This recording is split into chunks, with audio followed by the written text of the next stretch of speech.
My name is Whitney and I teach second grade, and I use video for many different reasons in my classroom.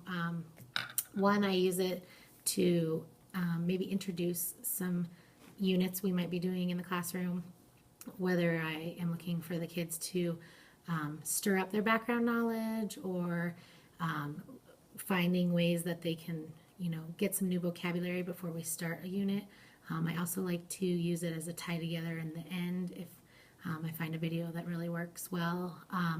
With the new technology we have in our classroom, I've done some videoing of them speaking in front of the classroom so that they're aware of their voice level, their presence in front of the classroom, so that they just have an idea of what they sound like and look like as a public speaker.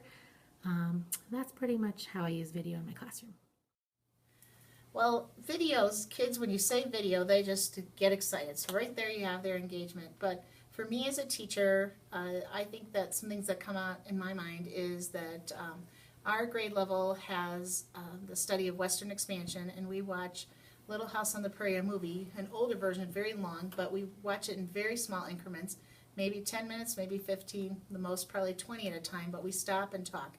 It has great exposure to the kids from everything from the Native American customs to the life when people were just starting a town, and also we just have great discussions about how would you feel if that was you, or what would you do, and that has been a really great use of video.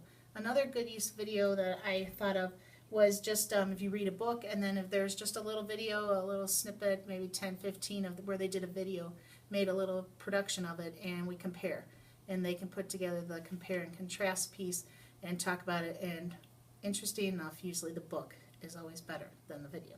And the last one is I use videos for brain breaks.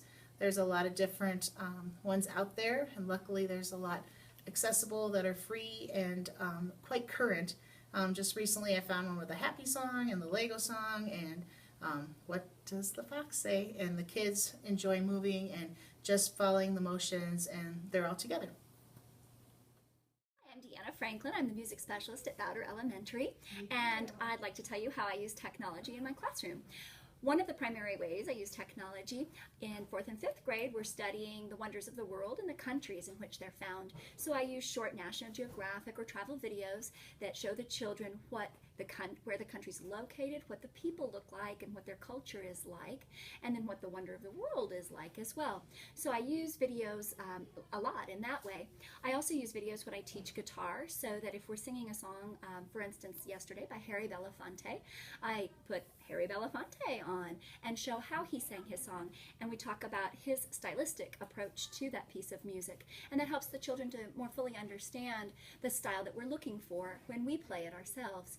I also use videos as an enrichment. Right now we're doing magical musical fairy tales, so we're reading a fairy tale and then we are studying a different performance genre for that fairy tale. For instance, we read Hansel and Gretel, determined that it was indeed a fairy tale, and then watched the opera by the Metropolitan Opera of Hansel and Gretel. And we'll have Opera Colorado from Denver coming to perform that live for us. We're also studying Tchaikovsky's Sleeping Beauty Ballet and watching the London Ballet performing that.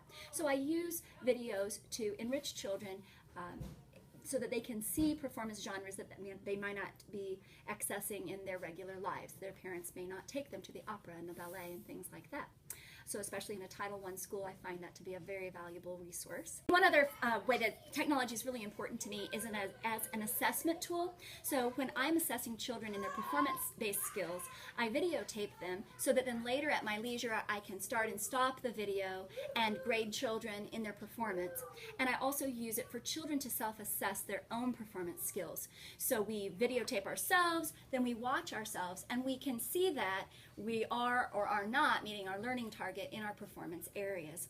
And by watching yourself do something, it's much easier to be critical and objective about your own performance.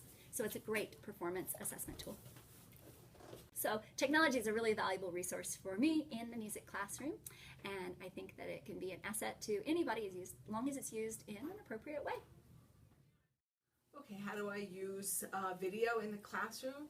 As a second language learner teacher, video can be a really good resource because it helps maybe before a lesson, it helps or to introduce the lesson. It provides a visual scaffold for second language learners to help the content become more comprehensible.